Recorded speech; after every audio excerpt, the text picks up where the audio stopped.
Hello everyone and welcome back to my channel, Edmond Mendaros, and for today's quick tutorial I'm going to show you guys on how to resolve with the error code 0xD0000225. Something went wrong and your pin isn't available. Click to set up your pin again. So this error just because of an issue in the Windows security settings, malware infections, or corruptions in the ECL and NGC folder. Kung paano ba natin ito i-fix, and without further ado, and let's go ahead. So the first solutions we will do is to remove the old one and make new pin. Kung paano ba yan natin gawin, all you have to do is to open up on the search menu. And dito sa search for apps, so kailangan mo lang i-type dito yung settings and i-click mo lang dito yung open. And dito lang sa left side menu and kailangan mo lang i-select dito yung accounts. So i-click mo lang yan.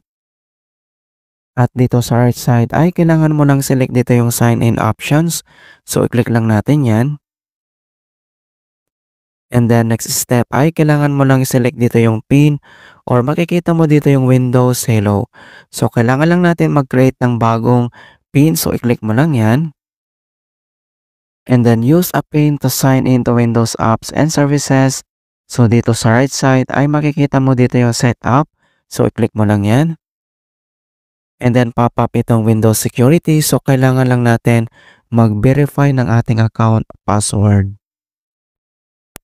So once na-enter mo na yung account password and i-click mo lang dito yung OK. And then, ito na. So, pwede na tayong mag-setup ng bagong pin. So, create ka lang dito ng new pin. So, include letters and symbols mga kaibigan. So, for example, maglagay lang tayo. And then, confirm pin. And then, once na-confirm mo na, and then, i-click mo lang dito yung okay. Alright? So, and other solution na pwede natin gawin is to change the NGC permissions. Kung paano ba yan natin gawin? All you have to do is to open up again on a search menu.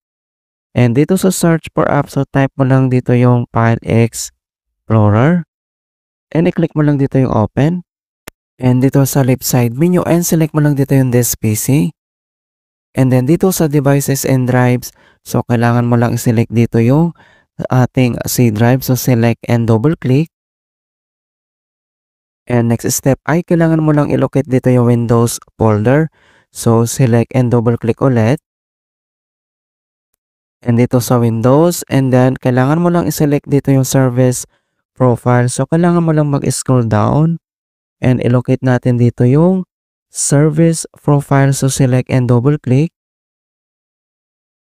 And next step ay kailangan mo lang select dito yung local service. So, select and double click ulit. And then, select mo lang dito yung app data.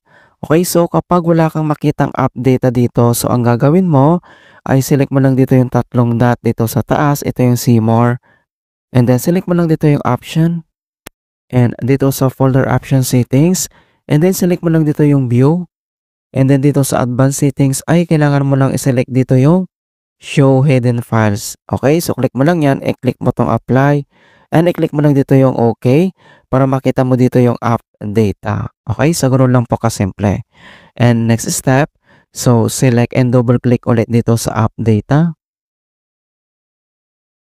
And then select mo lang dito yung local, so select and double click. And next step ay kailangan mo lang i-locate dito yung Microsoft folder. So select and double click ulit.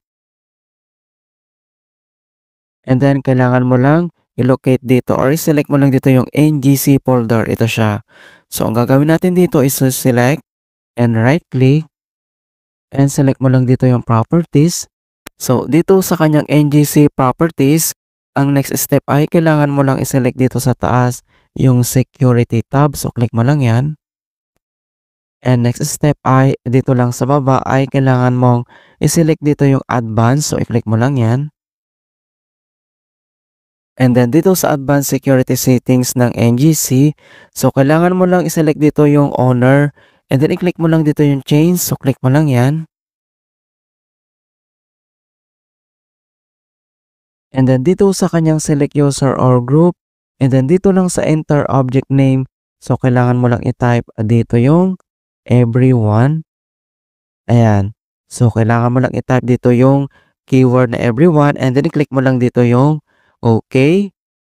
And then click mo lang dito yung okay. Okay. And then close lang natin tong settings. At dito lang sa start menu and kailangan mo lang mag-restart. Okay, click mo lang yan. Alright, so ganun lang po kasimple mga kaibigan on how to resolve with the error code 0xD0000225 error on Windows 10 or Windows 11. And please don't forget to like this video, subscribe to my channel for more quality content. Thank you guys and see you in my next tutorial.